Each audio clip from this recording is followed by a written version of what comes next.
என்னோட followers and subscriber எல்லாருக்குமே தெரியும். நம்ம Feb 25 போல வந்து அம்மாக்கு நெயில்ஸ் பண்ணி வீடியோ போட்டுருந்தோம். அது ரொம்பவே ஹிட் ஆச்சு.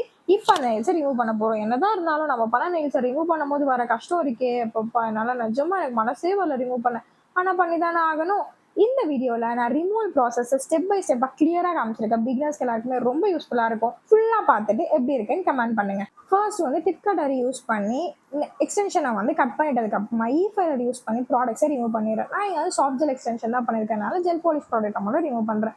அப்படி இல்லைன்னா நீங்கள் builder gel, powder dip, acrylic பண்ணிடுறீங்கன்னா அந்த ப்ராடக்ட்ஸை சேர்த்து ரிமூவ் பண்ணிடணும். ரிமூவ் பண்ணிட்டு அது மேலே வந்து நான் ஒரு பேடில் அசிட்டோன் ஃபில் பண்ணி அதை கையில் கிளிங் ஷீட் வச்சு ரேப் பண்ணிடுறேன். ரேப் பண்ணிவிட்டு நெயில் ஸ்லிப் போட்டு க்யூர் பண்ணிடுறேன். ஒரு 10 to 15 மினிட்ஸ் அப்படியே விட்டுறணும். விட்டதுக்கு அப்புறமா நம்ம ரிமூவ் பண்ணிவிட்டு நெயில்ஸை எடுக்கும் போது ரொம்பவே நம்மளுக்கு ஈஸியாக அந்த எக்ஸ்டென்ஷன் ரிமூவ் ஆகிடும். எக்ஸ்டென்ஷனை ரிமூவ் பண்ணிவிட்டு அகெயின் ஆர்ட் பஃபர் வச்சு நெயில்ஸை சாஃப்டாக பஃப் பண்ணிடணும். அப்போ தான் எக்ஸ்ட்ரா ஏதாச்சும் பார்ட்டிகல்ஸ் இருந்தாலும் ரிமூவ் ஆகிடும்.